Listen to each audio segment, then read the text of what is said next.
Ouvintes, boa noite da Rádio Cultura Online Brasil, boa noite, ouvintes da Rádio Internacional Lusófona. Hoje nós temos como convidados especiais do nosso programa A República, Thomas Korontai e Cláudio Tonelli. Nós vamos falar mais uma vez sobre o conclave de Brasília e o nosso tema de hoje dentro do conclave será a proposta federalista, né, o que é o federalismo e as urnas eletrônicas, a Smart Martic. Boa noite, Cláudio. Boa noite, Thomas. Boa noite, Loriel. Tudo bem? Boa noite, Loriel. Boa noite, ouvintes. Tudo bem? Tudo bem. Pessoal, vamos começar com... Bom, o Brasil está pegando fogo, né?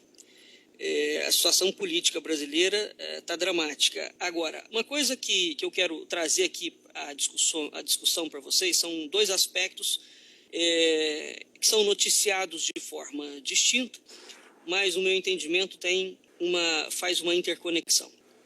A mídia, de forma geral, tem falado para a população que existe um golpe em curso, né? Golpe esse dado por quem? Eles não classificam. Hoje, há jornais internacionais, e foi avisado, inclusive, parece que é uma coisa oficial, que porque foi o Kennedy Alencar, do SBT, que noticiou que a presidente Dilma vai chamar a mídia internacional e falar que ela está sofrendo um golpe.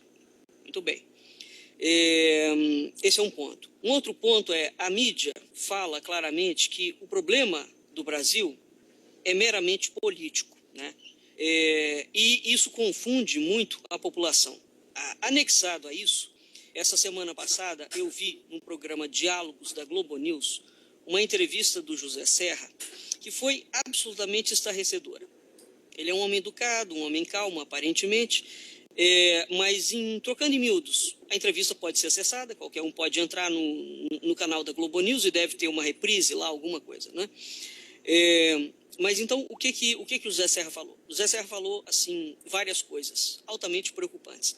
Uma dessas coisas preocupantes é que, findo o impeachment da Dilma, o PSDB e o PMDB, porque quem está tirando a Dilma do poder, né, aí eles já assumiram para eles uma tarefa de limpar o Brasil, curioso, da corrupção, quando eles mesmos apoiaram o governo do PT durante todos esses anos. Então, assim, se o PT cometeu desmandos e roubalheira, não foi sozinho, evidentemente. Né?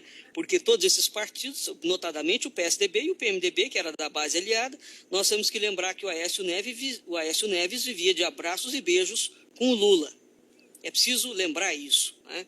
E ele falou, então, que depois que a Dilma for deposta, sofreu impeachment, o que está em curso para eles? A aprovação da PEC do parlamentarismo que o senador Aloysio Nunes, do PSDB, passou na calada da noite, sorrateiramente, escondido de todos os brasileiros, pegou a aprovação de 20 e tantos senadores, porque ele precisa dessa aprovação, levou essa PEC para alterar a Constituição brasileira, para aprovar o parlamentarismo. Né? Então, o Brasil dorme como república e ele acorda como parlamentarista. Então, isso está lá no Supremo. O Supremo ia votar essa medida dia 16 agora, não votou porque foi exatamente o dia que antecedeu aquela questão toda da posse do Lula como ministro, né? E está, quando a gente entra no site do Supremo, aquela situação da votação da PEC está em suspenso. Tá? Mas, ou seja, eles vão votar. Ela está em suspenso. Muito bem, a PEC é uma pérola de bons modos e de ditadura. Ali configura efetivamente uma ditadura mesmo, sem dó nem piedade. Né? Então eles falam que depois que a Dilma for deposta, eles vão fazer um governo de coalizão, aprovar a PEC. E o entrevistador pergunta, em algum momento, se vai haver consulta popular. O José Serra fala que não há necessidade disso. E no entendimento dele, as manifestações das ruas são manifestações simplesmente por uma insatisfação política. É só isso que está acontecendo no Brasil. Ou seja, os brasileiros estão insatisfeitos com o PT, com mais ninguém. Os brasileiros estão muito satisfeitos com a roubalheira, os brasileiros estão muito satisfeitos com o PSDB, enfim. Então, a mídia está criando uma cortina de fumaça, dizendo que o problema do Brasil é um problema meramente político. isso é gravíssimo. Eu queria trazer essa pauta para vocês, para a gente, primeiro, analisar a questão da república. O Brasil é uma república? Ele funciona como república? Nós temos instituições republicanas? Esse é um ponto. Com a palavra, o Thomas. Muito Thomas, bem, vamos lá. muito obrigado. E boa noite, Cláudio, né? Só de forma oficial, porque nós conversamos uma hora antes deste programa, e então por isso a má educação de não cumprimentá-lo na abertura, porque a gente já tinha se dado boa noite, né? Mas o seguinte, sim, nós somos uma república, né? É uma república esquizofrênica, mas sim, somos uma república. E temos instituições? Temos instituições, mas elas estão estremecidas, absolutamente estremecidas, e não é de hoje, isso já faz muito tempo, né, na minha opinião. O que acontece é que tem algumas dessas instituições que estão funcionando, e eu tenho aqui uma desconfiança de que algumas instituições dentro do Judiciário, dentro do Ministério Público e dentro da Polícia Federal estariam funcionando ou estão funcionando e de forma protegida, né? Exatamente porque o PT rompeu um acordo de hegemonia compartilhada, já costurado há pelo menos 3 décadas, com justamente o PSDB e o PMDB, né? Então haveria uma troca de governos de 8 anos com o PT, 8 anos com Fernando Henrique, aliás, com o PSDB, e assim por diante, né? Houve a quebra desse acordo com a eleição de Dilma em 2010 e principalmente com a fraude clamorosa, né? Sabe, uma coisa absurda que aconteceu em 2014.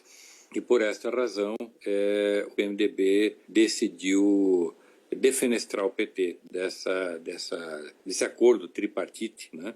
Porque o amalgamador desta hegemonia compartilhada é o PMDB. O PMDB é o partido que manda no Brasil, né? O partido dos oligarcas, o partido que comanda todo o processo. Então, e esse é o modelo republicano que nós temos, um modelo de uma república de oligarcas, né? Isso vem desde o início do período republicano, trazendo alguma coisa desde o período colonial e depois o monárquico, porque aqui primeiro veio o Estado, para depois vir o povo. Então, é uma coisa terrível. O Brasil nunca foi realmente um Estado de direito, né? E sim o direito de Estado, né? O direito do Estado sobre tudo, tanto que o famoso dito, né? De que para os inimigos, para os amigos tudo, aos inimigos a lei, né? O vigor da lei. Então é o que está acontecendo, no meu entender, sabe? O PT está sendo defenestrado, está se defendendo como pode, tentando se agarrar nas últimas bordas, né? Mas vai ser defenestrado do poder, né?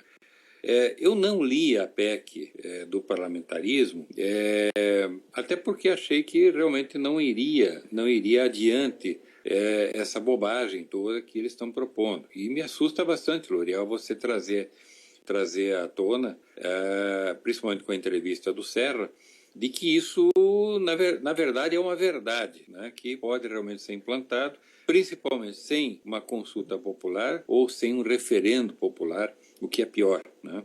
Porque realmente o povo brasileiro novamente será levado a ser colocado como plebeu, como servidores, né, da União, como a serviço, né, dentro de uma neoescravatura, onde fica claro que o povo brasileiro não é o dono do país, e sim são esses oligarcas dessa república de oligarquias. Daqui a pouco a gente fala sobre parlamentarismo, sobre o modelo que eles pretendem. Eu quero passar a palavra para o Cláudio para as considerações, né? Muito bem. Estão me escutando bem? Tem um ruído de fundo aí que eu não sei o que é. Mas estamos escutando bem agora. Estou escutando bem. Vamos lá. Nosso inimigo maior aqui, ele tem um nome. Ele se chama o Foro de São Paulo.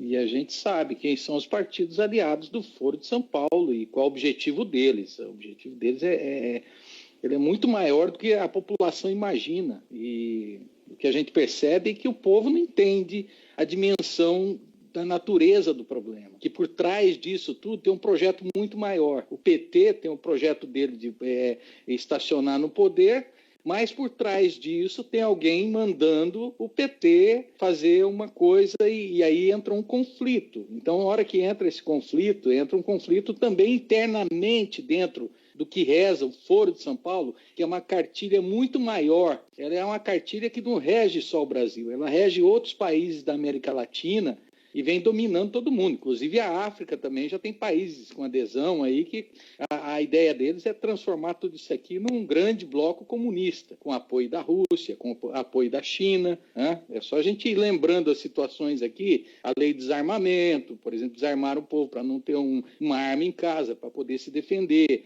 Depois vem essa questão da unificação das polícias, com a lei que, vamos dizer, que vai conduzir a Guarda, né, Nacional, criando uma polícia única, que lá na Venezuela, por exemplo, é a Guarda Bolivariana Nacional, que já existe, né? Em Cuba também já existe, e de certa maneira eles já implantaram muita gente no Brasil, que é o que está acontecendo hoje, é justamente essa rebelião, não a rebelião deles, é a rebelião nossa por saber disso. Nós estamos descontentes porque nós estamos vendo toda essa trama que eles armaram de muitos anos sendo efetivamente colocada no mercado. Então, quando a gente diz que tem uma ferramenta maior, e essa ferramenta ela manda na eleição, ela criou a possibilidade de fazer alterações nos resultados eleitorais, partindo de todos os níveis. Nós estamos totalmente condenados hoje com o voto eletrônico. Eu não tenho dúvidas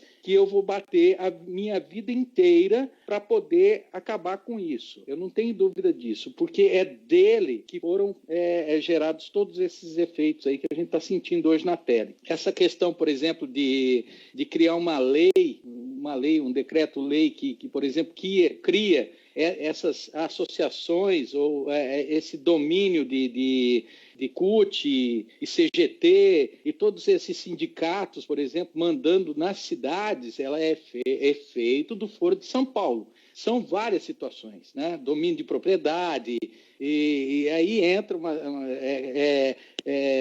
a questão da riqueza, taxação de riqueza, e tudo vai. Lá na Venezuela, por exemplo, hoje, se você vai comprar no supermercado, você tem que colocar sua digital, e se você, colocando sua digital, você já comprou um rolo de papel higiênico na semana passada, e não está dizendo lá que você não pode comprar outro rolo essa semana, você vai ser recusado, e assim vem sendo, né? Isso é para o sabonete, é para o absorvente da mulher, isso é para uma fralda de criança. Então, o domínio do Estado, sobretudo, é o que eles querem. E, na verdade, o que nós queremos é justamente ao contrário. Nós queremos a iniciativa privada, nós queremos o livre-arbítrio do empresário poder definir se ele vai abrir um negócio ou não, sem interferência estatal. É uma coisa muito simples para nós, porém para eles é complexo, eles não conseguem ver isso. Então quem se posicionou numa posição de dono do Estado, dono do Brasil, ele vai querer manter isso a toda força, e essa força vem vindo, né?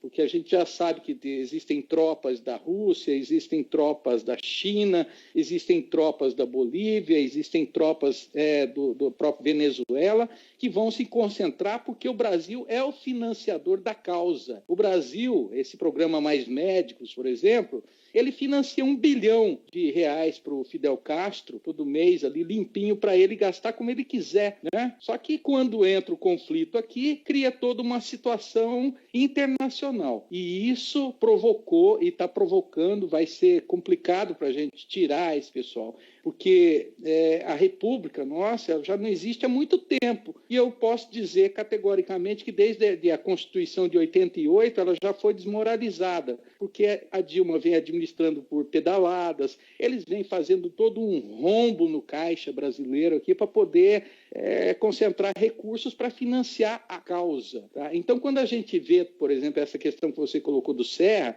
a gente fica num estado assim, será que o Serra, quando ele diz isso e tal, e que existam esses conflitos entre o pensamento PSDB e PT, mas será que isso não existe já conversado, já não foi combinado tudo antes para que pudesse haver uma espécie de oposição ao sistema? Né? E isso é muito complicado, porque envolve Fernando Henrique, envolve toda a cúpula do PSDB, né? Essa questão do Aécio, na hora da conclusão da eleição de 2014, ele se posicionar como uma pessoa que perdeu e assume que perdeu, isso ficou muito contundente, porque para mim tem sempre algo mais. Né? Eu não quero criar uma teoria da conspiração, mas eu acredito que todas as pessoas que estão nos ouvindo agora, eles devam entender um pouco mais sobre o que é o Foro de São Paulo. O Foro de São Paulo não é o Fórum de São Paulo, lá que é o lugar que fica juiz, não. O Foro de São Paulo foi um evento que foi criado e que concentrou inúmeros partidos de todas as regiões aqui populadas aqui da América Latina e que se compactuam entre eles para poder manter poder. Essa troca de poder, ela é o modus operandi deles. Um fica revezando com o outro e sempre criando uma situação. O PT foi mais além, ele provocou vamos dizer assim, a revolução real deles, né? E isso é o que está gerando medo hoje na população. Nós sabemos que vem algo mais pela frente, eu não consigo dimensionar o tamanho disso, eu só sei que é muito perigoso. Talvez, tá? E eu não quero ser alarmista nisso, mas talvez nós sejamos o epicentro da Terceira Guerra Mundial. E eu não quero ser alarmista, mas eu só estou analisando o prognóstico do que eu estou vendo pela frente aí. É muito complicado essa situação, viu, L'Oréal e Thomas? Hoje, o que nós temos, assim? O secretário-geral da OEA já noticiou que é um esquerdoide aqui, ligado ao Foro de São Paulo, já noticiou que no Brasil está um golpe em curso. Né? A Dilma Rousseff, segundo o SBT, vai chamar a mídia internacional para falar que está um golpe em curso. A pergunta que eu gostaria de fazer para o PT, para essa gente desonesta, é o seguinte: quando eles falam em golpe e em elite, eu gostaria de saber a qual elite eles se referem, porque as 15 famílias mais ricas do Brasil apoiam o PT. Então, quando eles falam que é a elite que está tirando eles, quem é essa elite? Eu presumo que essa elite, então, não pode ser uma elite nacional, ela só pode ser uma elite internacional. A revista Forbes, o ano passado, que ela lança, né, sempre os bilionários do mundo inteiro, ela lançou os bilionários brasileiros e quando você vai ver, das 15 famílias mais ricas do Brasil, 1/3 dessas famílias estão ligadas ao setor bancário. Os Vilela, o Setúbal, o Safra, o Moreira Salles, o Aguiar, que é do Bradesco, etc. 1/3 está ligado a empreiteiros. Então, nós temos o seguinte cenário dentro do Brasil. As famílias mais ricas do Brasil, 2/3 dessas famílias, da lista dessas famílias, é composta por banqueiros e empreiteiros. Bom, no governo do Lula e da Dilma, os banqueiros nunca ganharam tanto dinheiro na vida, né? O escândalo que a Lava Jato está descobrindo aí envolve precisamente as maiores empreiteiras do Brasil, não é? Só para o nosso ouvinte ter uma ideia do que é o Brasil e de como o Brasil é oligárquico, não é? E, de fato, tem uma elite, mas essa elite não é o cara que é rico, porque o rico brasileiro, né, hoje o Brasil tem 160 bilionários. Entretanto, esses 160 bilionários não compõem a oligarquia brasileira. A oligarquia brasileira é composta por 15 famílias. Vejam que isso é absolutamente fácil de você botar numa mesa para negociar. Né? Então, só para a gente fazer um paralelo com os Estados Unidos, as famílias mais ricas, esse cenário, por exemplo, não existe nos Estados Unidos, que é um país riquíssimo. As famílias mais ricas dos Estados Unidos não estão ligadas nem a grupo de bancos, nem a grupo de empreiteiros, por incrível que pareça. Então, aonde está a fortuna das famílias americanas, das mais ricas? elas estão ligadas à indústria, elas estão ligadas à mídia e elas estão ligadas ao varejo em grande porte, né? Então, quer dizer, a crise que o Brasil hoje, que a Lava Jato está deslindando, portanto, o PT é de um cinismo e é de um grau de criminalidade inconsútil quando eles falam que a elite está dando um golpe contra eles. É evidente que não. A elite sempre apoiou. Vai dizer que a Rede Globo dá golpe contra o PT? A Rede Globo sempre ficou do lado do governo que está. Ela fez isso com os militares, ela fez isso com o Sarney, ela fez isso com o Collor, ela fez isso com o Tancredo, ela faz isso com todo mundo. E tem aquele estilo palaciano de noticiar. A Rede Globo nunca noticiou nada errado de nenhum governante, Então, assim, de um momento para cá, as empresas, as mídias, as grandes mídias, começam agora a fazer de conta que está fazendo alguma denúncia. Elas não fizeram denúncia nenhuma. A Lava Jato suspendeu determinados grampos, né, suspendeu o sigilo, e aquilo ali foi uma bomba tão gigantesca que elas tiveram que noticiar, porque o negócio caiu como bomba. Não é? Então, evidentemente, nós não estamos diante de uma crise política, absolutamente, né? E eu não acho que nós temos república, porque a partir do momento que a gente vê o que esses vídeos, os áudios sobre o Lula evidenciaram, um esquema que ultrapassa o esquema criminoso.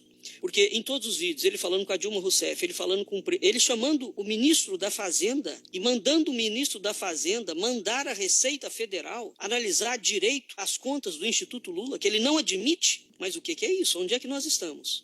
E a Dilma Rousseff falando que nos Estados Unidos, se um presidente for grampeado, o juiz é preso na hora. Não, dona Dilma Rousseff, você está mentindo mais uma vez. Nos Estados Unidos, se um presidente americano for pego num grampo, né, fazendo o que a senhora fez, ele sai dali preso, porque naquele país a justiça funciona. E tem corrupção, e não é pequena não, mas funciona. Não é? Agora, aqui, nesse país, onde todos os políticos, você vê, isso não é um problema só do Lula. Todos os políticos, quando são pegos, eles jogam o problema, o juiz foi injusto, eles entram com embargos, entram com isso, entram com aquilo. Quer dizer, a justiça é um mero figurante, o poder judiciário é uma mera figuração, porque quem manda neles é o executivo, é o legislativo. Né? Então, o que ficou evidenciado em todos esses áudios do Lula? Primeiro, que existe um esquema criminoso, é um Estado dentro do Estado, porque ele chama todo mundo, negocia com todo mundo, faz aquilo que o Romeu Tuma Júnior, no livro dele, chama assassinato de reputações. Né? Você veja, ele botou o Janot no cargo e depois vai cobrar do Janot que ele colocou ele no cargo. Mas aonde nós estamos? Em que lugar? Né? Quer dizer, é esse tipo de gravidade, né, que a gente assiste. Então, nós não temos uma crise política, nós temos uma crise institucional dessa oligarquia e agravado por isso, Cláudio, que você falou. Né? Quer dizer, você veja, o presidente da Unasul, também, que foi presidente do Uruguai, eu agora não me lembro do nome dele, mandou todos os países da Unasul fazerem uma chamada internacional para decretar golpe dentro do Brasil. Né? Uma aluna minha trouxe da Argentina, porque não está à venda no Brasil, o livro do Pepe Mujica, Uma Ovelha Negra no Poder. Bom, eu li o livro inteiro. O livro é absolutamente estarrecedor. Só aquele livro do Pepe Mujica, onde ele fala claramente que o Lula não só sabia do mensalão, bem como usou o mensalão, né, só aquilo ali daria para o Lula ser preso.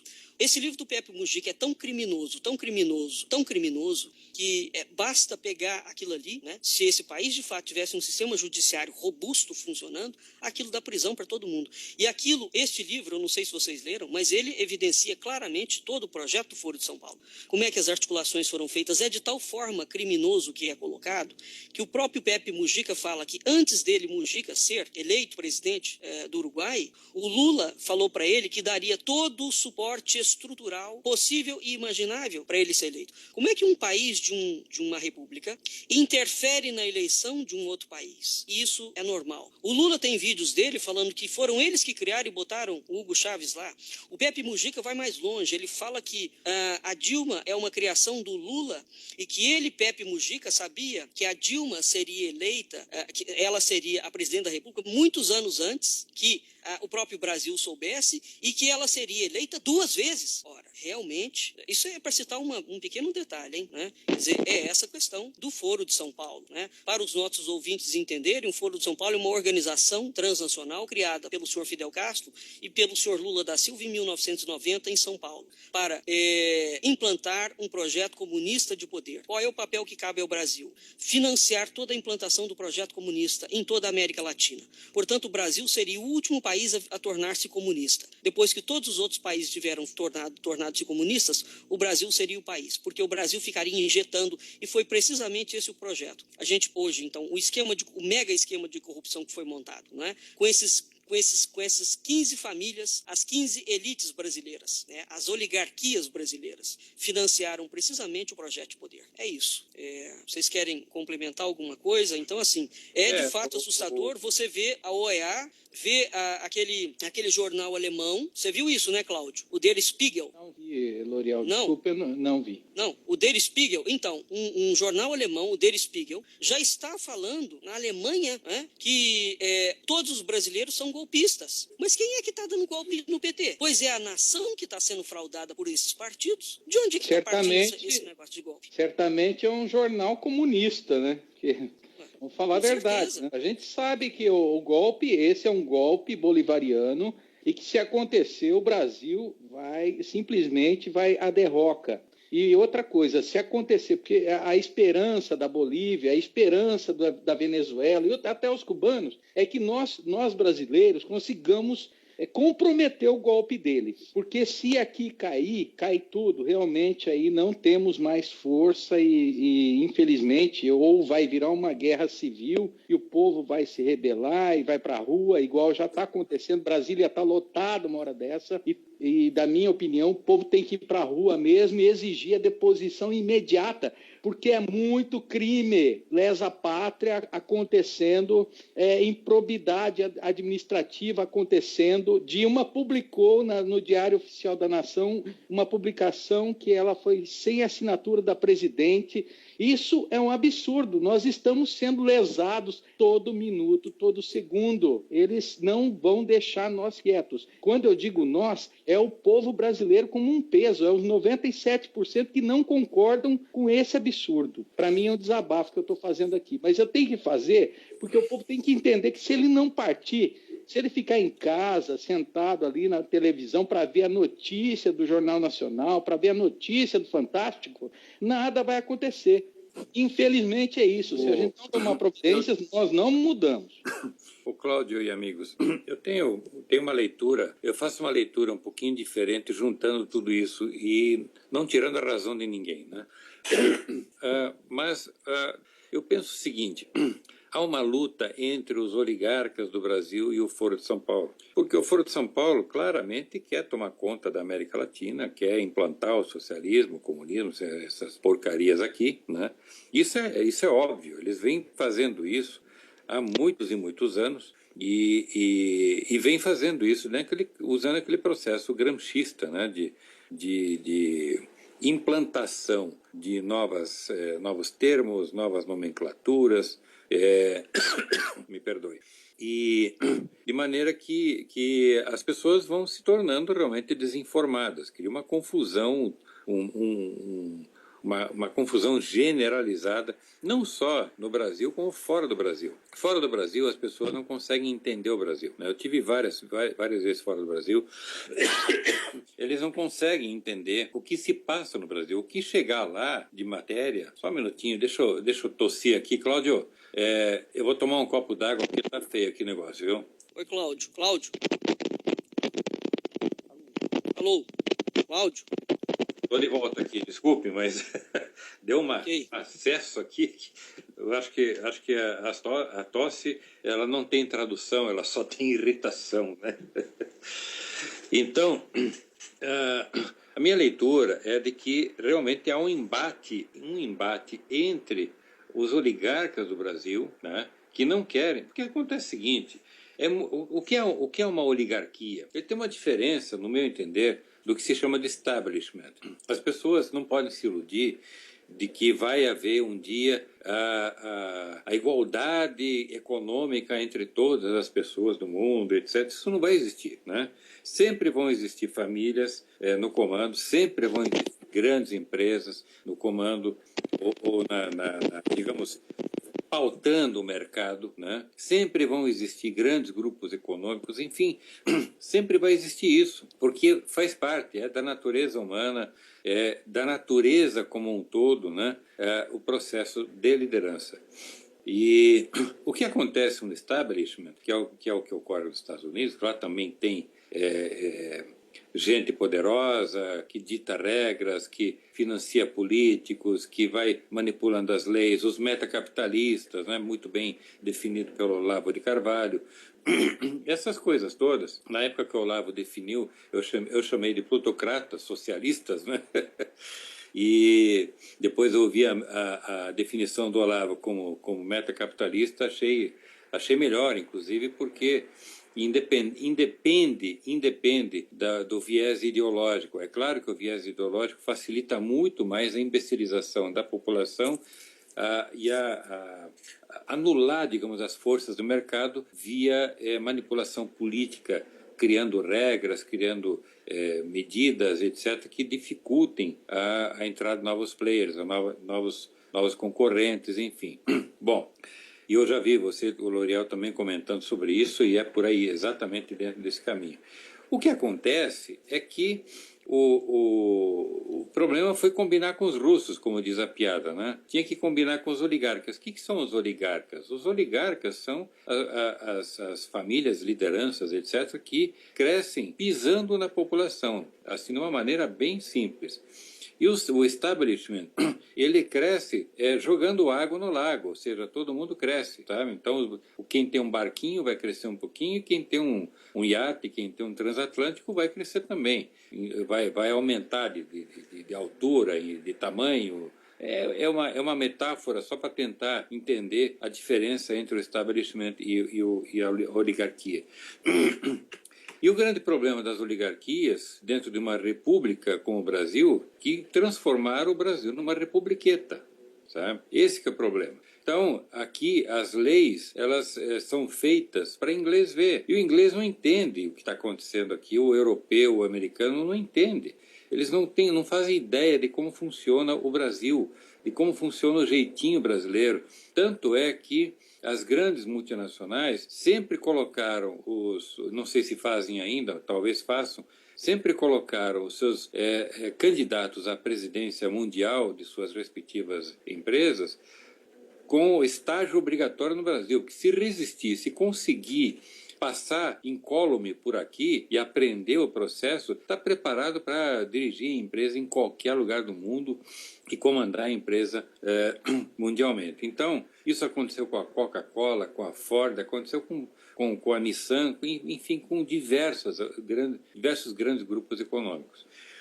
Então, o que acontece, no meu entender, é isso, sabe? O Foro de São Paulo, se o Brasil conseguir defenestrar o PT, esses oligarcas conseguirem defenestrar o PT, eu acho que é só uma questão de tempo agora, o Foro de São Paulo não vai deixar de existir, é claro, mas vai ser um baque violento, porque o Brasil é a joia da coroa do Foro de São Paulo, né?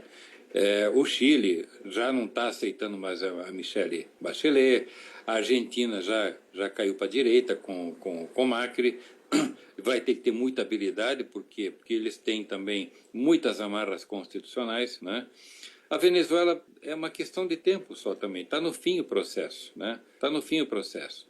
Vai depender de muito esforço ainda da população para conseguir derrubar aquele cara de Maduro, tem que estar podre, né? E cair de uma vez.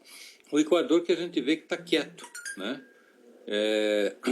Não se ouve falar muito do Equador. E a Bolívia também tem movimentos que estão novamente se revoltando, estão se levantando. Talvez a gente não ouça falar muito aqui, o Evo Morales, como todo bom ditador, quer arrumar uma guerra com qualquer um, até com o Brasil, se for o caso, para poder se manter no poder. Então é tudo um monte de bravata. Esse pessoal da esquerda, eles colocam a situação maior, né, os riscos e o tamanho dos perigos que eles podem oferecer muito maiores do que eles são, sabe, em termos estratégicos, militares, etc. Eu não acredito na vinda dos russos para cá sem combinar com os americanos.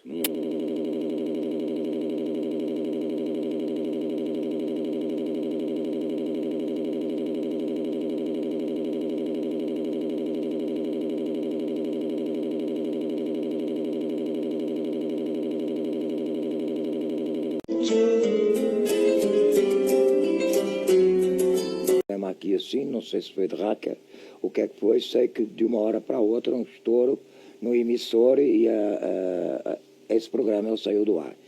Então voltemos então com o L'Oréal Rocha, com o Cláudio Tonelli e com o Thomas Korontai, tá? Fiquem com Deus, muito obrigado pela audiência.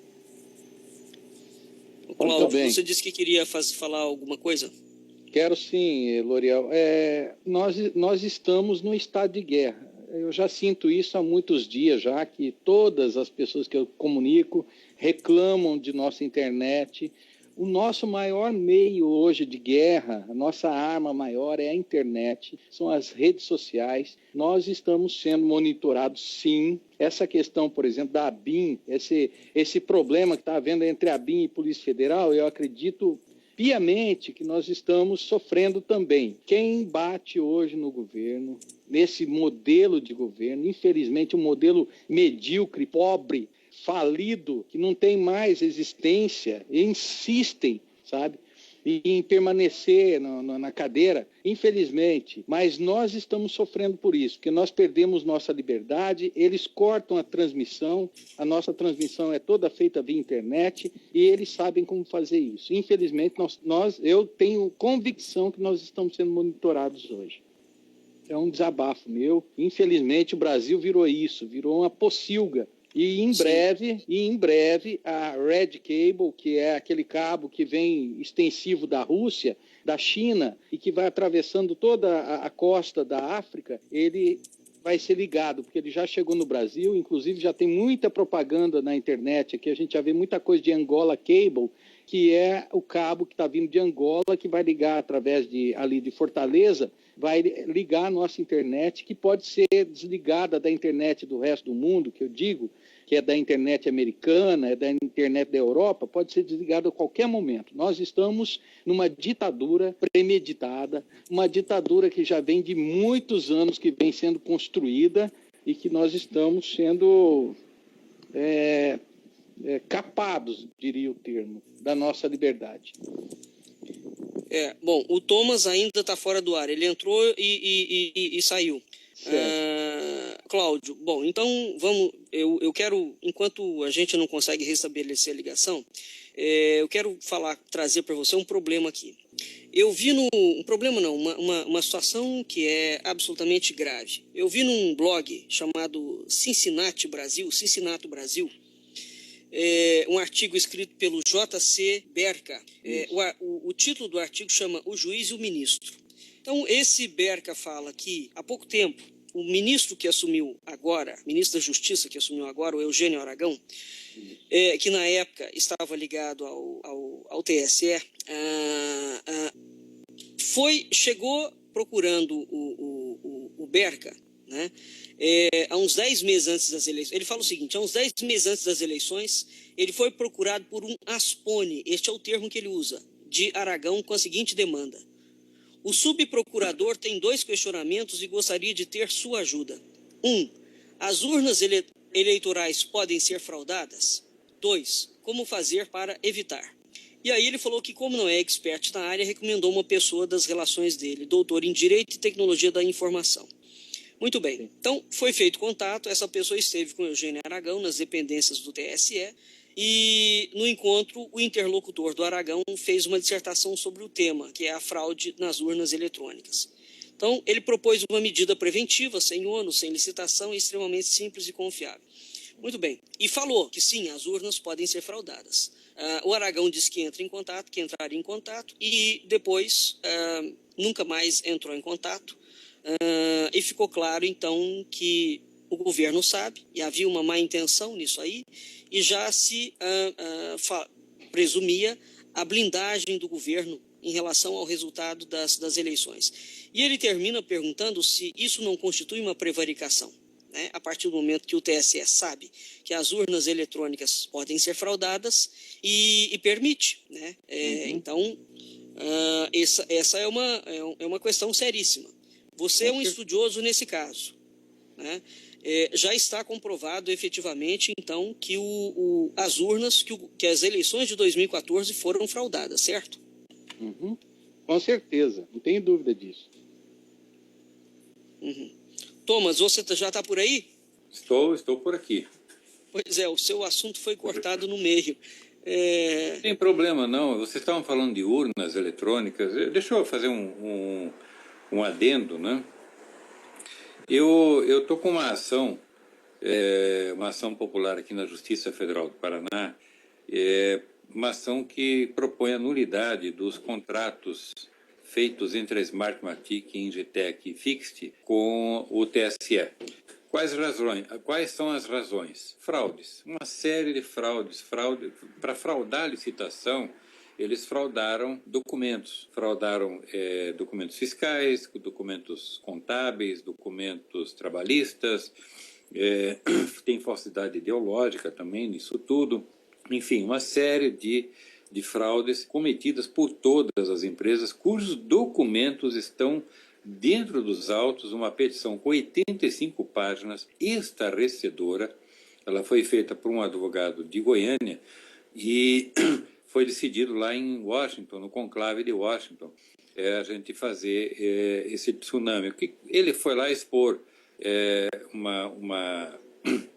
a tese, né, de que havia tese da fraude, do porquê das fraudes, né, e encontrou uma série de irregularidades. Ele expôs várias dessas irregularidades, né, encontradas no processo licitatório, né, e que quando ele terminou, eu fui o próximo conferencista, antes de falar sobre federalismo, eu disse, olha, a primeira coisa que a gente tem que fazer com relação a essa questão é entrar imediatamente com uma ação popular para anular esses contratos. Uma vez anulados esses contratos, a gente pode discutir a validade ou não, né, das eleições de 2014, né, porque se os contratos forem anulados por fraude, não significa que as fraudes foram praticadas para poder eleger a senhora Dilma Rousseff, né, simples assim. Então, uma coisa fica absolutamente conectada com a outra. E então, lá no conclave, daí ficou acertado de se promover uma espécie de tsunami jurídico, né? E entramos aí com 6, 7 ações. E aqui no Paraná eu liderei a ação aqui do Paraná. E essa ação está correndo. E nós estamos agora lutando contra a União, porque nós conseguimos a citação da Carmen Lúcia e do Dias Toffoli, e não colocamos não demos um viés político partidário para essa ação, como algumas outras ações a gente sabe que isso aconteceu. E isso corre o risco de enfraquecer o teor jurídico, né, o objeto da ação, que passa a ter uma coisa, um viés mais político, mais partidário, etc. Então o juiz ele acaba encontrando meios de subjetivamente não deferir a ação, não julgar o mérito ou julgar de acordo com outros interesses, né? Eu sempre fui pela objetividade material da ação. E como existe agora um pedido de dependência da nossa ação para uma dessas ações que está em Criciúma, nós estamos lutando para ver se a gente consegue não só manter essa ação, como para remeter esta ação para as mãos do Sérgio Moro, porque nós já estamos encontrando indícios de ligações destas empresas, direta ou indiretamente, com as empresas e com o sistema todo do Lava Jato. Porque a Operação Lava Jato, ela não está desnudando somente desvios e fraudes, etc., mas está desmontando pela materialidade do do processo em si, todo um projeto de poder, né? Um projeto de poder cujos desvios de recursos serviram para retroalimentar esse processo de poder a mando do Foro de São Paulo. E o juiz Sérgio Moro, protegido ou não, não sei, é difícil de dizer, é difícil de afirmar dentro daquele meu raciocínio inicial, ele está, junto com o Ministério Público, desmontando por dentro, né, todo esse processo, ou seja, atacando os principais pilares, porque propina no Brasil é uma coisa institucionalizada, isso não é coisa do PT só, o PT se lambuzou, mas isso vem desde que eu sou criança, que eu vejo propina acontecer, sabe? E se você ler um pouco de história, você vai ver que propina existe desde o Brasil colônia. Quer dizer, o próprio Pero Vaz de Caminha já começou na carta dele pedindo emprego para um parente. Bom, já começa com Judas, né? Pelo menos do caso, o primeiro caso que eu conheço, Judas se vendeu para entregar Jesus. Não, mas eu estou falando de Brasil, sabe? Quer dizer, a corrupção, a propina é uma coisa humana, isso vem desde Adão, a metáfora de Adão e Eva, né? Com a maçã, enfim, né? Então, o que acontece é que no Brasil sempre existiu isso, de forma quase que institucionalizada, e a coisa gringolou porque, como o próprio Fernando Henrique dizia, que o PT se lambuzou, né? Teve acesso ao melado e se lambuzou. Então, o Fernando Henrique, que é um refinado comunista, né? Deve estar muito bravo, muito louco da vida, porque o PT, com essa turma toda aí, turma de despreparados, acabou com o projeto, né? Acabou com o projeto de implantação de um socialismo que eu não sei até onde o Fernando Henrique estaria ligado ao Foro de São Paulo, aí o Loyal que sabe mais, o Loyal que tem profundos estudos nisso, se ele está somente ligado ao Foro de São Paulo ou ao Clube Fabiano dos ingleses, o socialismo fabiano dos ingleses, o que é que está acontecendo, né?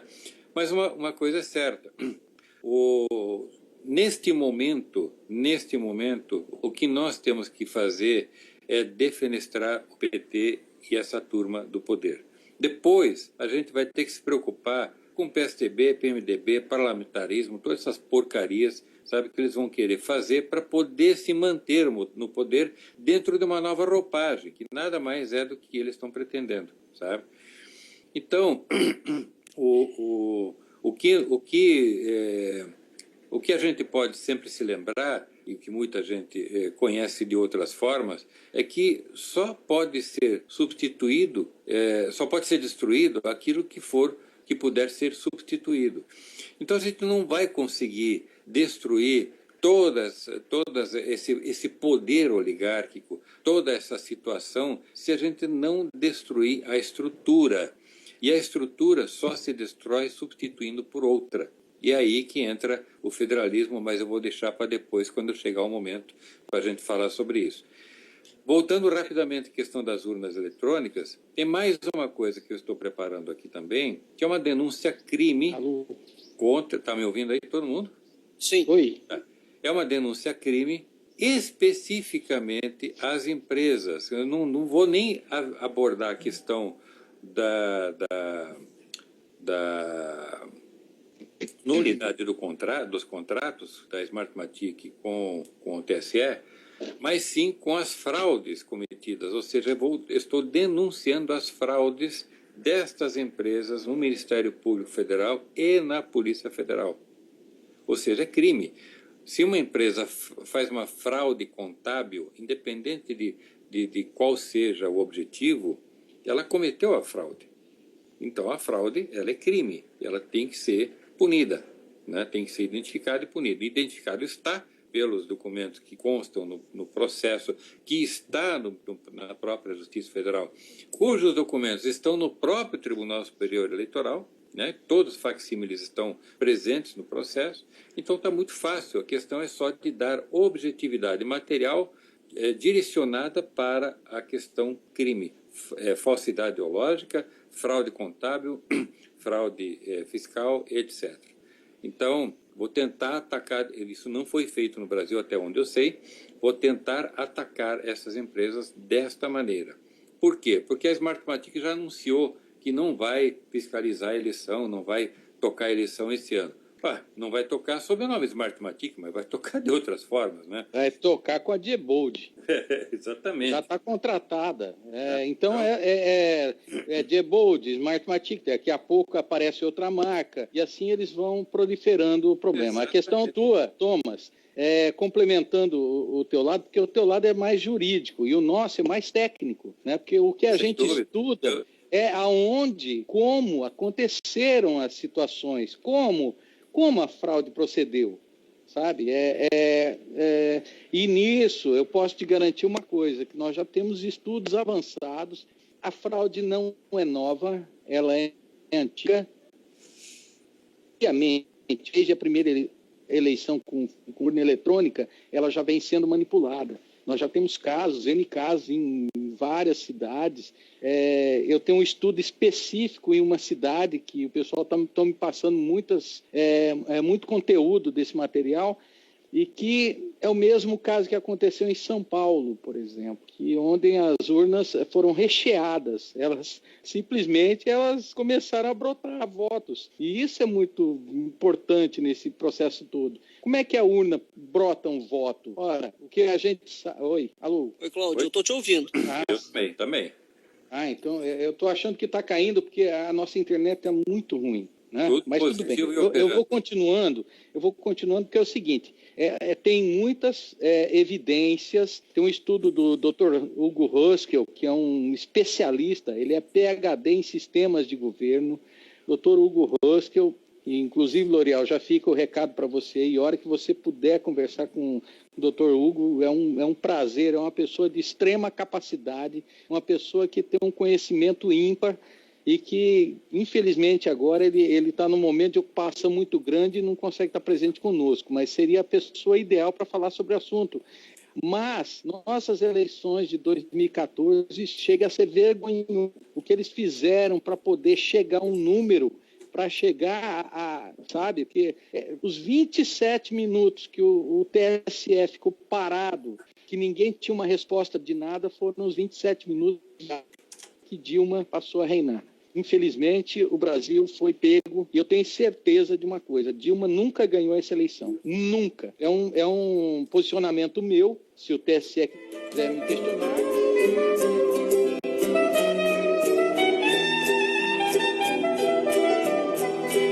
Que havia uma possibilidade, que havia uma forma de fazer uma alteração programática, de alterar linhas de dados e gerar uma nova configuração nos boletins de urna, e aí entram outros... Cultura online, 100% Brasil. Situação, concluir a votação, ela passou a gerar novos votos, que foram os votos que fizeram a eleição de Dona Dilma.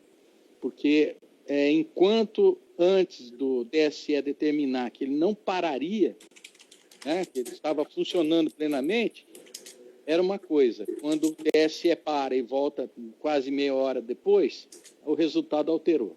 Infelizmente, foi isso que aconteceu no Brasil. Isso é um fato. Não, é um fato também, eu me lembro, na altura,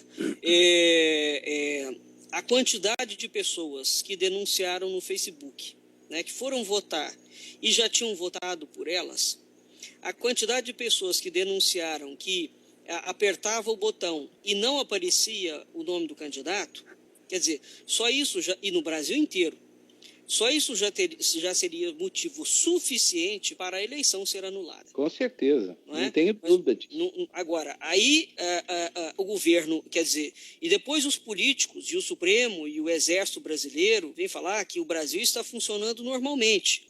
Só na cabeça desses oligarcas, né? Porque isso é um escárnio total, é um desprezo total a coisas que a população denunciou, né? Passou. Eu queria trazer uma outra coisa aqui para o Thomas, que é um outro absurdo. Por outro lado, isso aqui indica um pouco o rumo, no meu entendimento. O Thomas falou que nós vamos ter que cuidar primeiro do impeachment para depois pensar em PSDB. Eu penso que não, hein, Thomas? Nós temos que fazer tudo ao mesmo tempo. Porque a hora que nós dermos por nós, de fato é uma briga entre o Foro de São Paulo, né, e os oligarcas internacionais, né? Entretanto, a situação já está perfeitamente encaminhada, e a prova é só pegar e, repito aos nossos ouvintes, assistir a Globo News no programa Diálogos, em que o José Serra fez uma entrevista de meia hora. A entrevista é suficiente. Pois muito bem. O presidente do Supremo, Lewandowski, agora, há pouco tempo atrás, fez uma palestra no Amazonas, e ele vem com uma história estranhíssima. Bom, eu li, isso está na BNC, o que eu li aqui escrito, se de fato for a fala do ministro, ele é um analfabeto funcional, não é? No cargo de ministro, porque o discurso dele é a coisa mais esquizofrênica que eu já vi na minha vida. Mas ele fala aqui uma coisa muito curiosa, né? Ele traz a teoria do Estado tripartite. Na teoria do Estado tripartite, ele fala o seguinte, vou ler para você. Vamos começar com o conceito de povo. Ele fala que a nação, por sua vez, se confunde com o conceito de população. População se confunde com outros 3 conceitos, conceito de pátria, de país e de pátria. Muito bem, aí pula um pouquinho, vamos começar com o conceito de povo. Povo é um conceito jurídico-político, é o conjunto do cidadão. São aqueles que detêm a soberania, são aqueles que expressam sua vontade e, por sua vez, por canais competentes. Aí veja a pérola. Uma turma, olha o termo, uma turma que reúne na rua não é povo, expressando-se legitimamente. Mas o povo é um termo político-jurídico que compreende o cidadão. O que ele está colocando aqui claramente? Que todos nós que fomos nas ruas, não somos considerados povo. Percebeu? Então, por conseguinte, toda a reivindicação do Brasil como um todo é inválida. Porque a Constituição Federal Brasileira, primeiro que ele parece que não lê a própria Constituição, todo o poder emana do povo, seja diretamente, seja através daqueles que elegem. Então, se ele coloca que o conceito de soberania está diretamente ligado ao povo, bom, o povo pode sim se manifestar diretamente. Então, se o povo, na visão do excelentíssimo presidente do Supremo, reunido na rua, né, não é o povo que detém a soberania, então o que ele entende como sendo o povo? Você consegue me explicar, Thomas?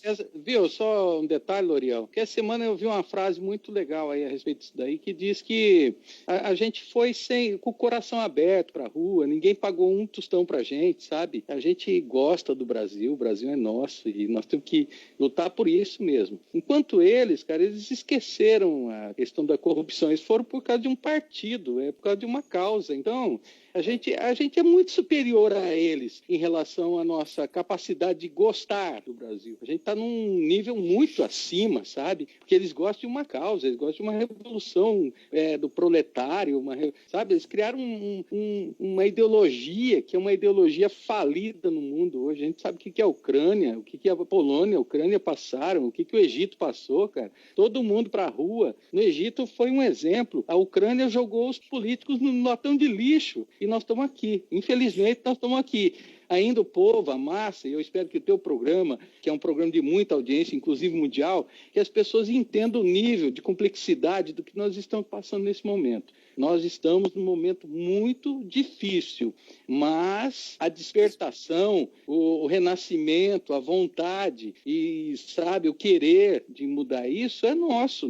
Só cabe a nós essa capacidade aqui. Eu não consigo enxergar em outro a capacidade da gente transpor esse nível. Só pois que Cláudio, mas... tem que existir a vontade. Se não tiver ela, acabou. Nós vamos virar a Venezuela. Mas veja bem, o povo, como é que o poder é exercido? Através de meios de ação. Né? Então, esses caras, por exemplo, esse indivíduo é o presidente do Supremo. A partir do momento que ele não reconhece uma manifestação popular como tendo validade de soberania, ele reconhece o quê? Então, ele, de fato, pode vir a aprovar a PEC do senhor Aloysio Nunes, a PEC 20, e confirma a fala do senador José Serra, que, de fato, não precisa do povo para aprovar, porque eles são soberanos, eles são os donos. Nós não somos absolutamente nada, não é? Então, é esse tipo de coisa, de conversa aparentemente desconexa. Quer dizer que nós já fomos rendidos, é isso que você quer dizer. É isso que ele está dizendo. O José Serra vai na televisão e fala que não precisa de consulta popular. descarta, por exemplo, anexar, vai haver parlamentarismo, então nós vamos anexar a monarquia de volta, que se retire a cláusula pétrea da Constituição e nos dê o direito de saber se nós queremos um sistema parlamentarista monárquico. Eu, por exemplo, votaria na monarquia com todas as letras e com toda a consciência, né? Agora, o parlamentarismo que eles estão propondo, que não é um parlamentarismo, é um semipresidencialismo, e é a coisa mais aberrante que eu vi. Ô Thomas, entre outras coisas, o que essa PEC lindíssima fala, montada pelo senhor Aloysio Nunes? Vamos lembrar quem é Aloysio Nunes. Aloysio Nunes foi o motorista do grande terrorista Carlos Marighella, né? Aquele homem que foi morto na década de 60 e cujo livro, Manual de Guerrilha Urbana, serviu para fomentar atos de terrorismo em toda a Europa, para a gente ter uma dimensão de quão perigoso e quão criminoso foi Carlos Marighella. Então, o motorista dele, portanto, o cúmplice, o comparsa nos crimes de terrorismo dentro do Brasil, o senador Aloysio Nunes, é o autor da PEC, que está em tramitação no Supremo para ser votada. Este indivíduo colocou ali, por exemplo, que o presidente escolhe o primeiro-ministro. E entre as gracinhas que o presidente faz, ele aprova a conta do primeiro-ministro. Então, se o primeiro-ministro deu pedalada fiscal, não é mais o Congresso que vai falar que o governo deu pedalada, é o presidente, percebeu? Ele tirou da mão de todo mundo, ele tirou da mão do TCU, ele tirou da mão de quem for. Uma outra gracinha que ele colocou é o seguinte: se o primeiro-ministro for empichado, for retirado, o primeiro-ministro pode indicar o sucessor dele. Vocês já viram uma coisa dessa na vida de vocês em algum lugar do mundo? Você tirou um cara por corrupção e ele tem, por exemplo, e ele terá o direito de indicar o sucessor? Quer dizer, isso passou, essa gente, eles passaram dos limites há muito tempo. E é essa PEC que o José Serra veio falar, que é magnífica, e que os brasileiros lutam pelo parlamentarismo há muitos anos. Esqueceu-se o brilhantíssimo senador José Serra de falar que os brasileiros nunca lutaram por parlamentarismo. O parlamentarismo, todas as vezes que foi implantado no Brasil, foi golpe. Foi golpe, né? Então, o povo não está aprovando parlamentarismo nenhum. Pelo contrário, o povo não tem devoção por bandido nenhum, né? É um fato. Nenhum, é um fato. Tanto é que todos os políticos que foram às manifestações foram enxotados. Com certeza. Enxotados. O povo não aguenta mais essa gente que rouba diariamente, assalta os povos da nação. Aí que está o caso, sabe? Por que eles querem fazer essa nova roupagem, né? Onde mistura uma república presidencialista com república parlamentarista. Então, é mais um Frankenstein, né, que é feito aqui no Brasil, dizendo que está copiando lá da França e de Portugal, enfim. Por que eles estão fazendo isso? Porque, e concentrando mais ainda o poder nas mãos deles. Porque eles sentiram que a população pode criar problemas para eles, sabe? Se essa população, esse povo começar a ficar muito incomodado e tiver lideranças que possam conduzir essas pessoas às ruas e sitiar Brasília, mas, puxa vida, mas como é que nós vamos fazer então, né, para ficar no poder? Não, então, Thomas, o povo é muito perigoso, então nós temos que fazer um sistema onde a gente fique protegido. E esses geniais oligarcas, né, acabaram criando esse semi-parlamentarismo justamente para poder fazer isso. Mas, Thomas, não poderia ser uma cortina de fumaça, Thomas? Você não consegue enxergar que, de repente, poderia haver uma coisa para poder incitar mesmo o povo a ir para a rua também? A gente está numa situação aí. Eu não vejo nesse sentido, porque, veja, na minha leitura, o PT acabou, os planos do Foro de São Paulo momentaneamente estão sendo defenestrados aqui do país. Por quê? Porque existem interesses econômicos, as pessoas estão esquecendo da grana e dos interesses econômicos envolvidos, propriedade, tem muita coisa envolvida. O socialismo proposto pelo Foro de São Paulo coloca em xeque a propriedade, né? E os oligarcas têm muitas propriedades têm. Não é só fazendas, tem muita coisa. Vai perguntar para um Tasso Gereissati, vai perguntar para um Serra, vai perguntar para... Sabe, pode não ter no nome deles, mas tem nome de familiares. Como é feito tem aqui, Brasil, tem fora também, né? E fora do Brasil também, mas... Também, muito dinheiro fora aí. Tanto que a lei do repatriamento, aí já entra outro problema também no meio, né, Thomas? E Lorival, Loriel, essa lei do repatriamento do dinheiro, que pegou o dólar de 31/12/2014, congelou a 2,62, e agora o dólar já está quase R$4, aí fica nessa oscilação, e agora a gente vê a movimentação deles de querer voltar o dinheiro antes que o dólar desabe, porque toda vez que fala que o Lula vai assumir, que derruba e tudo, vira uma oscilação de mercado que é impossível para qualquer analista trabalhar. A repatriação é uma forma de lavar grana, né? Lavar grana. Não, você roubou o dinheiro, deixou lá fora, traz para cá, a gente precisa de dinheiro, paga o imposto de renda, está tudo certo. Thomas, está muito simplista teu conhecimento do bojo. Eles estão fazendo isso, eles elevaram o dólar para poder criar a lei do repatriamento. Aí ficou 15% de multa e 15% de IR, mas sobre o dólar de 2014. Nossa, aí eles elevaram o dólar para poder, além de ganhar uma inflação em cima, poder pagar essa multa e o IR. E agora eles vão voltar, porque o dólar começou a despencar para baixo, eles têm que trazer esse dinheiro para se autofinanciar e financiar a causa, porque está todo mundo comprometido com esse dinheiro. Esse dinheiro não é deles todo. Esse dinheiro aí, ele tem um percentual dele. E eu tenho certeza que eles sabem quanto que cada um tem em cada lugar, tá? Nós estamos no meio de uma máfia tão grande. O grande problema dessa maçaroca toda, sabe, é que é tudo consequência de um modelo equivocado de país que nós temos. É tudo consequência.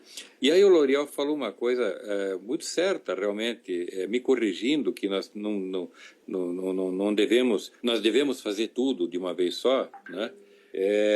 E é de fato, concordo que nós devemos fazer, me corrigindo, né? Porque Thomas, nós deixa só te cortar, desculpa te interromper aqui, só para, eu comprei a Isto É hoje, aquela Isto É bombástica, Veja, época e tal, só para te dar um adendo do que, mais uma pérola do PSDB. A Isto É abre com uma entrevista do Aécio Neves. Olha a frase do Aécio Neves: o impeachment trará harmonia. Presidente do PSDB e líder da oposição diz que os tucanos darão contribuição ao PMDB no pós-Dilma e que o Brasil se une na indignação ao atual governo. Olha o golpe dessa gente em curso. É isso. Claro, mas é uma coisa absolutamente lógica. Isso aí tudo se fecha com aquilo que eu venho falando, né, do acordo, sabe? O acordo tripartite foi rompido, tá?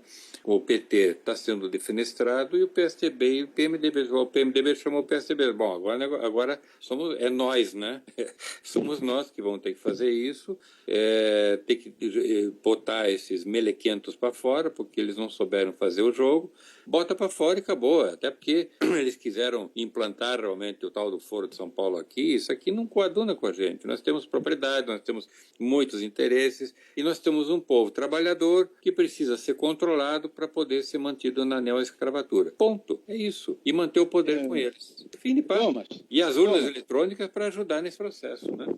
Viu? Loriel e Thomas, eu gostaria de sugerir o tema aqui para a gente entrando no federalismo, que é o seguinte: essa questão do Aécio, essa questão que o impeachment é solução, é tudo uma fachada, porque na verdade ele sabe o que vai acontecer. Esse é o fato. Nós estamos conjecturando aqui e ele já sabe o que vai acontecer. Tá? A menos que haja uma situação de uma revolução civil, que sabe que o povo vai para a rua e exigência muito forte, pode ter uma 64 aí.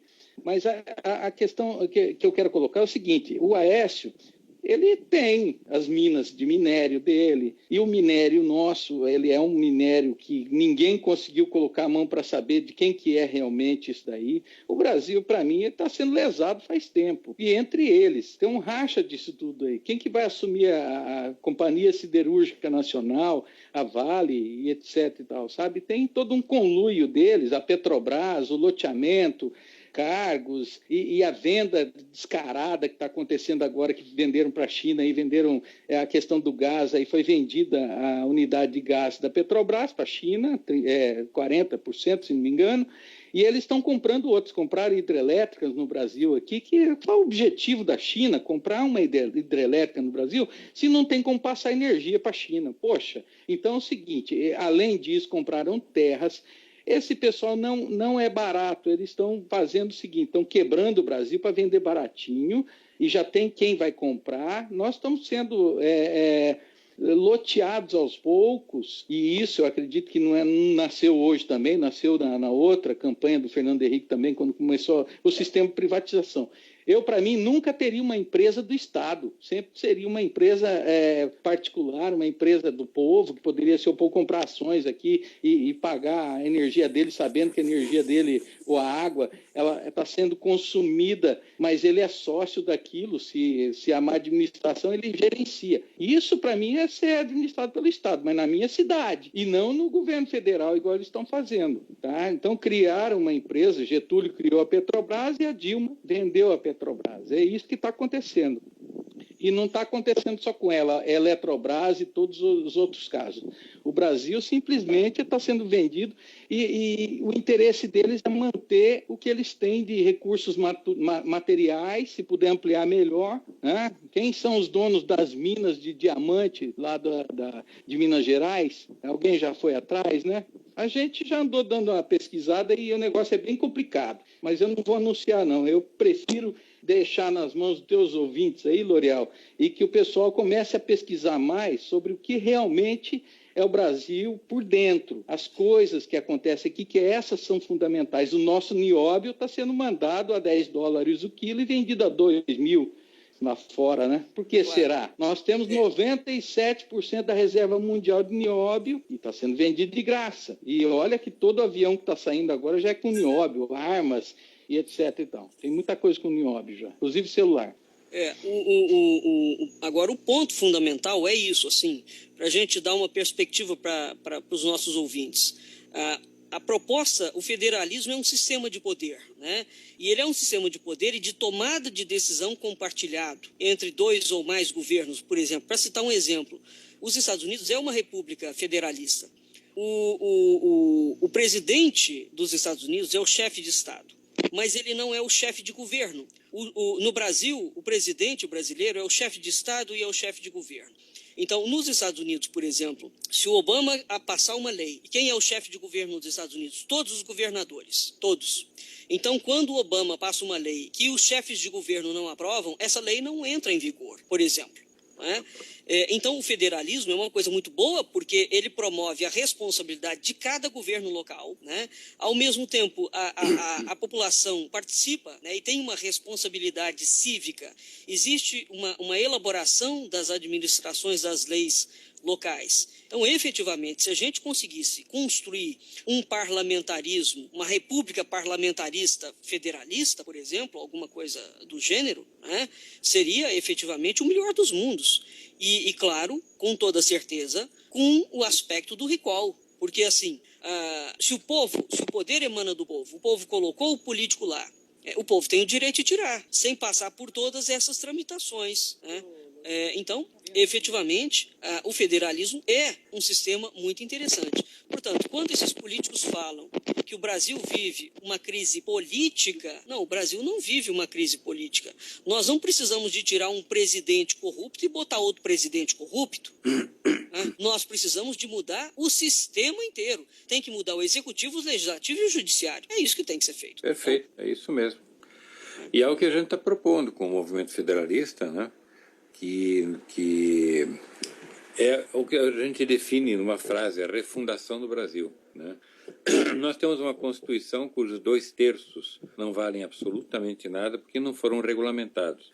Mas aí ninguém pergunta, mas como assim regulamentar uma cláusula constitucional ou 2/3 da Constituição? Uma Constituição, para ser uma carta magna, ela não tem que depender de uma lei menor para poder valer, concordam? É assim que acontece. Nos Estados Unidos tem uma Constituição que eu carrego uma folha de papel na carteira, dobradinha, né? Ela tem 7 artigos. Eu tenho uma frase sobre isso, hein? 27 artigos, 27 emendas, né? Tem 225 anos e tem uma cláusula lá que protege a Constituição e a Federação e protege todo o sistema. Essa cláusula diz que é uma PEC, né? uma medida constitucional aprovada no Congresso, uma cláusula, uma nova cláusula, uma mudança constitucional, ela só entrará em vigor se ratificada por 80% dos estados. Tá? Então tem que passar pela Assembleia Legislativa de cada estado e se não atingir esse quórum, simplesmente não entra em vigor. Ponto, acabou. Né? O presidente, na nossa proposta constitucional, nós temos um ensaio constitucional, que está disponível, inclusive, com a população. Se alguém quiser anotar o endereço, é constitucionalfederalista.org.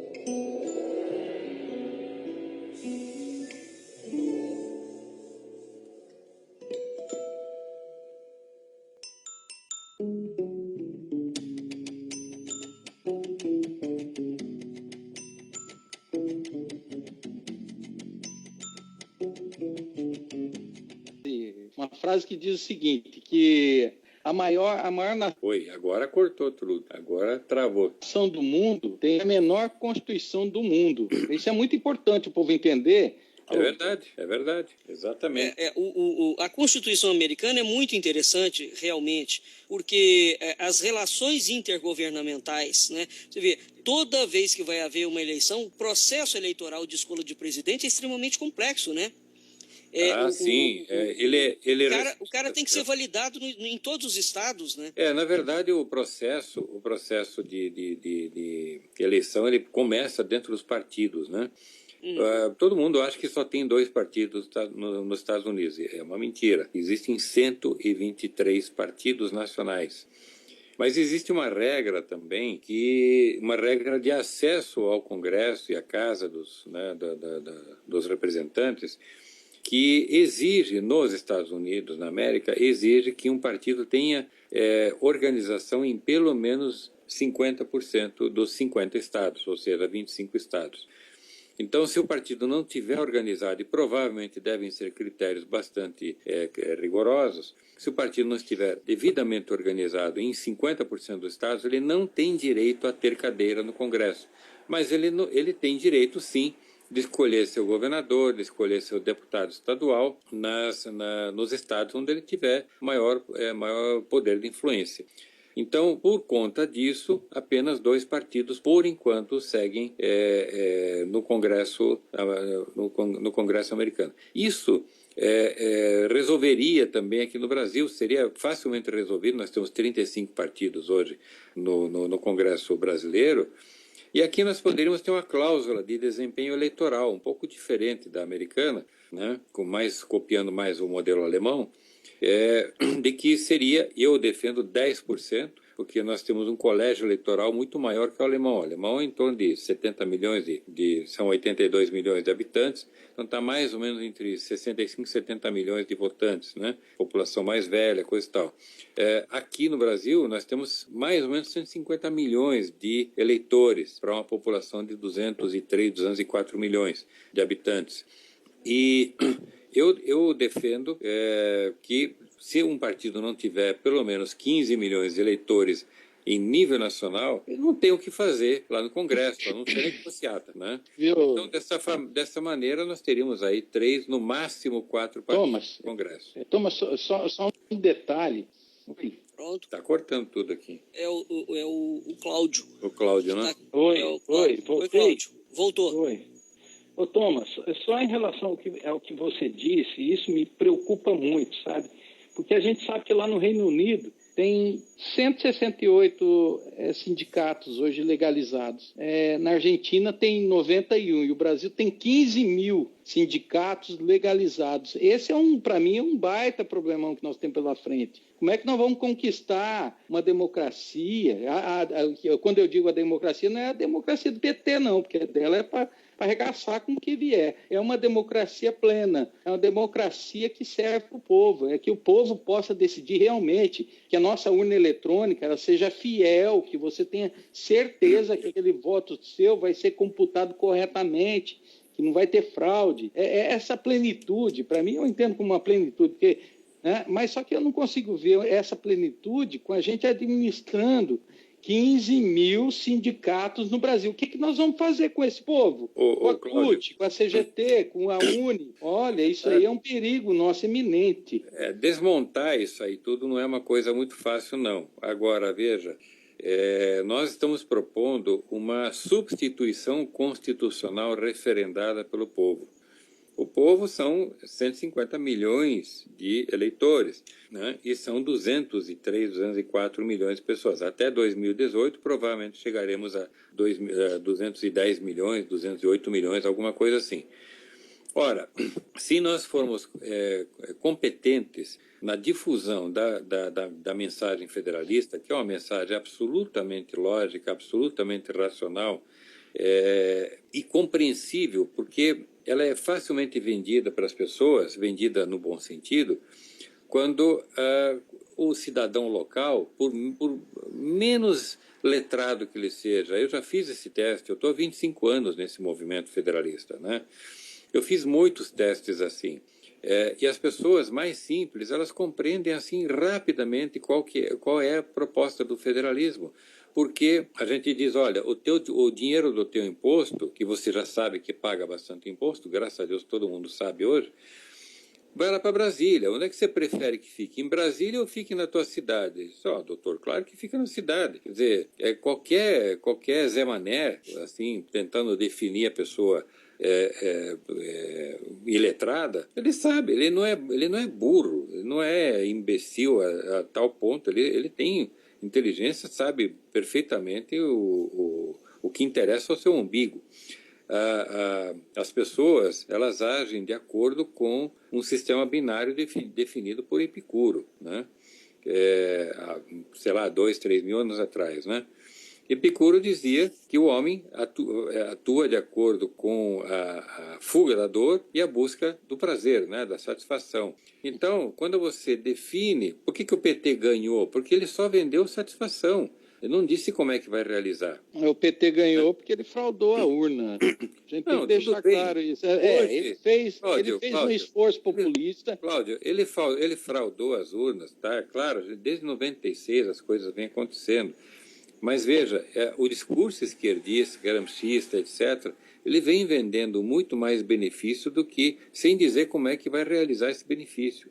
Então foi criando uma expectativa, né, de que as pessoas que trabalham, a direita, os conservadores, os liberais, enfim, todos eles são capitalistas, são malvados, são exploradores, porque querem fazer você trabalhar. As pessoas começaram a deixar de trabalhar, simplesmente porque o Estado começou paulatinamente a dar. Quer dizer, bom, todo mundo sabe disso, eu não preciso estar explicando isso, né? Na verdade, eu quero vender solução e não mais falar tanto de tantos problemas. Eu quero vender solução. A solução... ela é facilmente compreendida pelas pessoas que vivem na localidade. Quando você fala para um matuto que que ele vai poder discutir e votar pela lei da maioridade no seu estado, por pena de morte, por cassino, por tantas leis polêmicas, é claro que a pessoa fica animada. A pessoa, puxa vida, mas isso aí está lá no Congresso há 50 anos, nunca ninguém decide, e eu vou poder decidir isso no meu estado, porque eu sou a favor de cassino, eu sou contra cassino, etc. E as pessoas vão começar a sentir a possibilidade de ter voz e poder de decidir. E principalmente de ter o poder de decidir localmente o que fazer com o dinheiro do imposto que ele paga, das taxas, dos tributos, etc. Então, é um discurso muito fácil, é um discurso muito tranquilo. E isso foi sempre negado ao povo brasileiro. Eu dei palestras em dezenas, talvez centenas de escolas e universidades, principalmente universidades, cadeiras de direito, economia e administração. Eu me surpreendia como as pessoas não sabem, elas não sabem o que é federalismo, não sabem o que é um Estado constitucional, não tem ideia. A Constituição nossa já começa pecando no primeiro capítulo, quando diz que é um Estado democrático de direito. Essa é a porta, a tampa da caixa de Pandora, né? Abriu essa tampa, sai todos os males, porque pela democracia se movimentam as massas e vai se conseguir tudo aquilo que eles querem. Nós vamos ter que usar esse preceito da democracia via referendo para uma nova Constituição, para que a democracia mais plena, mais pura, seja praticada localmente, porque ela não é um sistema perfeito. A democracia sempre vai ser a imposição da maioria sobre uma minoria, e não significa sempre que a maioria esteja certa. Pode ser uma maioria manipulada habilmente para conseguir um resultado, entre aspas, democrático. Então, para evitar os maiores prejuízos que a democracia possa causar, ela tem que ser local, o mais local possível, que começa com a localidade, com a cidade, com o município. Para isso, é preciso também mudar completamente as estruturas de relação da sociedade com o poder instituído. Então, nas cidades, por exemplo, é absolutamente indispensável a existência de partidos. E o movimento federalista tem um braço político que está sendo criado, que chama-se Partido Federalista. E nós estamos propondo que na cidade não tenha partido político, como é no Canadá, nos Estados Unidos e em vários outros lugares do mundo. Não precisa de partido político para eleger vereadores e prefeitos. A cidade precisa de administradores, precisa de gestores e precisa reformar, reestruturar todo o seu sistema de gestão pública e administrativa, gestão política e administrativa. A gestão política precisa rever as câmaras. As câmaras têm que ser de conselheiros voluntários, sem salário, não precisa de salário para ser conselheiro. Não precisa de câmaras que são verdadeiros buracos negros, que ninguém viu ainda. Isso aí, se somar todas as câmaras do Brasil, talvez dê o rombo do BNDES. É uma coisa absurda, sabe?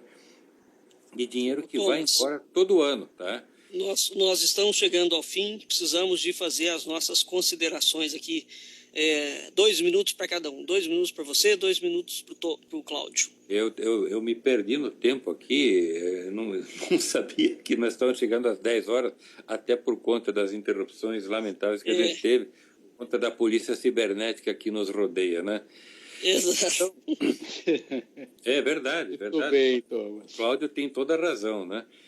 Então é o seguinte, nós só vamos conseguir ter uma república federalista constitucional de direito, com os direitos do cidadão absolutamente assegurados por uma Constituição e não por uma perigosa democracia, como bem explicado já, com uma Constituição nova, uma nova Constituição. Porque esta Constituição que nós temos hoje é que garantiu toda essa bandalheira, garante tudo isso que está acontecendo, inclusive da implantação de uma porcaria que eles querem chamar de regime parlamentarista, meio parlamentarista, meio presidencialista. Tudo essa Constituição garante, por isso que o Serra tem segurança de que o povo não precisa opinar, porque o povo vai dizer não, como já disse em 93, né, para a monarquia, etc., porque ainda impera esse presidencialismo paternalista, essa coisa toda. A gente tem que sempre se lembrar de que 60% das pessoas, ou mais, não tem o conhecimento da maioria das pessoas que estão ouvindo este programa agora. Infelizmente é assim. Mas sabem muito bem o que é melhor para si e a gente tem que saber oferecer um sistema que seja melhor para todos. E esse sistema é o poder local, a descentralização dos poderes, o dinheiro ficar na cidade e nos estados. É simples assim. Para que isso possa acontecer, nós temos que registrar o Partido Federalista. Ah, mas é mais um partido. Não, este é um partido que instrumentalizará o povo brasileiro para poder fazer as mudanças. Porque, uma vez registrado, nós podemos eleger um presidente da República, quem sabe em 2018, se nós formos competentes em espalhar a mensagem federalista e isto realmente cair no gosto e no coração do brasileiro. Se o brasileiro entender, eu falo o povo brasileiro, que é hora de transformar o Brasil numa federação de verdade, nós temos todos os meios, inclusive um ensaio constitucional que poderá então se transformar um documento final em 2018 ainda, para ser ofertado ao povo brasileiro por meio da eleição de um presidente da República, que poderá então pedir ao Congresso a aprovação de um projeto de lei de referendo para a substituição da Constituição. Isso é perfeitamente possível. Eu consultei um dos maiores juristas constitucionalistas, que é o professor Ives Gandra, que é meu amigo, e ele disse perfeitamente possível, depende só do povo conhecer e querer. Este é o caminho. O site é o movimentofederalista.org.br, que é uma espécie de hub, né? Ele tem vários outros sites lá dentro, do partido, do instituto, de Facebook, etc., para poder as pessoas escolher qual a sua forma de atuação para poder implantar o federalismo no Brasil. Agradeço muito o espaço conferido hoje, L'Oréal. Parabéns pelo programa. É o que estou louco para saber das repercussões e conhecer um pouco mais da rádio, né, que eu não conhecia. E agradeço também ao querido amigo Cláudio, que é filiado ao Federalista, um batalhador pelas urnas eletrônicas, ativo participante no conclave e que estará conosco no conclave de Brasília no dia 26 ou 27 de abril, lá em Brasília, o maior conclave de todos. Grande abraço a todos, uma boa noite. Boa noite, Cláudio. Suas considerações. Rapidão Cláudio. aqui, porque o tempo passa, o tempo voa. E a poupança continua sentada na cadeira aqui, viu? Eu sou meio jocoso, assim, gosto das piadas também, de vez em quando, porque nem tudo pode ser muito sério. Mas o que eu preciso dizer é o seguinte: nós estamos convivendo, talvez, no maior momento da história do Brasil. Nós estamos participando dela diretamente. E eu, Cláudio Tonelli, eu sou um cara que nasceu do nada e estou aqui junto com vocês. Mas o que eu peço para o povo é o seguinte: faça o seguinte, saia da cadeira, tire o comodismo de lado e nós temos que mudar essa nação urgentemente, inclusive o voto. Inclusive o modelo. É muita mudança que nós precisamos. Só que se a gente ficar só no debate, não funciona. Nós temos que ter uma prática e ser radicais nela, porque é nela que nós vamos conseguir fazer a mudança que nós precisamos. E esse recado é um recado para todo mundo que está ouvindo, L'Oréal. Thomas, é um recado para todos. Nós precisamos fazer uma mudança urgente e essa mudança depende do povo.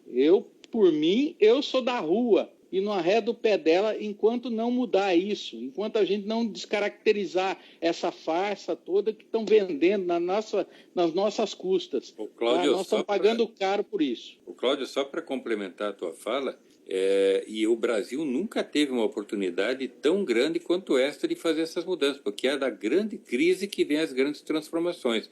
Pro bem ou pro mal.